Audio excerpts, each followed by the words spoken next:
लोकसभा में ननद भौजाई, विधानसभा में चाचा भतीजा। बारामती की लड़ाई चाचा भतीजे पर आई। बारामती में चाचा बनाम भतीजे की जंग। मैदान में चाचा भतीजा, क्या होगा बारामती का नतीजा। महाराष्ट्र में चुनावी तारीखों के ऐलान के साथ अब चुनावी दंगल भी देखने को मिल रहा है। 20 नवंबर को महाराष्ट्र में चुनाव होंगे। इसी कड़ी में सभी राजनीतिक दलों ने चुनावों की तैयारियां शुरू कर दी हैं। महाराष्ट्र चुनावों से पहले बारामती सीट काफ़ी चर्चाओं में है। बारामती सीट को पवार परिवार की पारंपरिक सीट कहा जाता है। बारामती सीट से अजित पवार मैदान में है, तो वहीं पार्टी ने इसी सीट से अजित पवार के खिलाफ उनके ही भतीजे योगेंद्र पवार को टिकट दिया है। अब ऐसे में बारामती में चुनावी मुकाबला बेहद दिलचस्प हो गया है। महाराष्ट्र की बारामती सीट पर एक बार फिर अगली पीढ़ी के चाचा भतीजे के बीच लड़ाई शुरू हो गई है। आइए समझते हैं कि चाचा के सामने भतीजे को चुनावों में खड़ा करने के क्या मायने हैं। दरअसल शरद पवार की रणनीति अजित पवार को उनके ही निर्वाचन क्षेत्र में चुनौती देने की है और उन्हें अपनी सीट पर व्यस्त रखने से चुनावी का रुख बदल सकता है। पुणे जिले की बारामती सीट पर अजित पवार के खिलाफ शरद पवार ने योगेंद्र पवार को उम्मीदवार बनाया है। योगेंद्र अजित पवार के छोटे भाई श्रीनिवास के बेटे हैं। योगेंद्र शरद पवार की ओर से चुनावी मैदान में होंगे।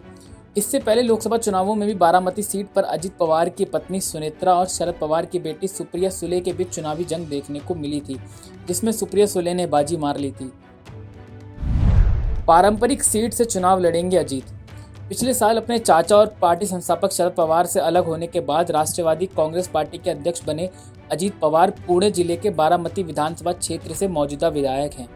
उनकी पार्टी ने पहले ही घोषणा कर दी है कि अजित अपनी पारंपरिक सीट से चुनाव लड़ेंगे।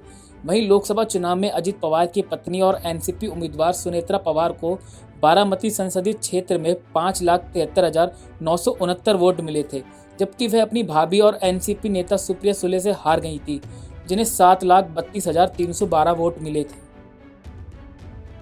अब ऐसे में इस चाचा भतीजे की लड़ाई में बादशाहत चाचा की ही नजर आती है। ऐसे में अब आप ये जान लीजिए कि शरद पवार के खिलाफ चुनाव लड़ने वाले योगेंद्र पवार कौन है। कौन है योगेंद्र पवार? योगेंद्र पवार अजीत के छोटे भाई के बेटे हैं और शरद पवार के काफ़ी करीबी माने जाते हैं। 32 वर्षीय योगेंद्र ने ही सुप्रिया सुले के बारामती से चुनाव लड़ने के दौरान कैंपेन संभालने में अहम योगदान निभाया था। उन्होंने बॉस्टन की नॉर्थ ईस्टर्न यूनिवर्सिटी से बिजनेस एडमिनिस्ट्रेशन में बैचलर की डिग्री हासिल की हुई है। योगेंद्र को शरद पवार का मार्गदर्शन लगातार मिलता रहा है। वे विद्या प्रतिष्ठान में कोषाध्यक्ष के रूप में भी काम करते थे। टिकट दिए जाने पर प्रतिक्रिया देते हुए योगेंद्र पवार ने कहा कि वह पार्टी सुप्रीमो शरद पवार के आभारी हैं कि उन पर भरोसा जताया गया। योगेंद्र ने कहा कि वह पूरी निष्ठा से काम करेंगे। पिछले साल जुलाई में अजित पवार के नेतृत्व में कई विधायक महाराष्ट्र की महायुति सरकार में शामिल हो गए थे। एनसीपी को 2 टुकड़ों में करने के बाद एक गुट का अजित पवार ने नेतृत्व किया, जिसमें प्रफुल्ल पटेल समेत तमाम नेता शामिल हैं। लोकसभा चुनाव में अपनी पत्नी के हार के बाद अजीत, जो 1991 से बारामती से जीतते आ रहे हैं, उन्होंने सावधानी से कदम उठाए हैं और सार्वजनिक रूप से स्वीकार किया है कि अपनी चचेरी बहन के खिलाफ सुनेत्रा को मैदान में उतारना एक गलती थी, क्योंकि इससे परिवार में मतभेद पैदा हो गए थे। उन्होंने यह भी संकेत दिया है कि वे विधानसभा चुनाव नहीं लड़ेंगे, जिससे ये अटकलें लगाई जा रही थी कि उनके बेटे जय राजनीति में उतरेंगे। हालांकि उन्होंने कहा कि पार्टी नेताओं और उनके समर्थकों द्वारा चुनाव लड़ने के लिए मनाए जाने के बाद उन्होंने अपना मन बदल लिया। बहरहाल अब विधानसभा चुनाव में शरद पवार ने योगेंद्र को मेहनत का इनाम मिला है। बारामती विधानसभा सीट पर योगेंद्र पवार अपने सगे चाचा अजित पवार के खिलाफ चुनाव लड़ते दिखाई देंगे। अब इस चुनाव में अजित पवार की प्रतिष्ठा दांव पर है। अगर ऐसे में अजित पवार योगेंद्र से चुनाव हार जाएंगे तो वे उनके लिए किसी बड़े झटके से कम नहीं होगा।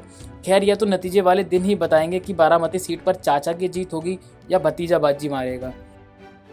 Bureau report, Punjab Kesari TV. हमसे जुड़े रहने के लिए हमारे YouTube चैनल को सब्सक्राइब करें और नई वीडियो की नोटिफिकेशन के लिए बेल आइकॉन को दबाएं।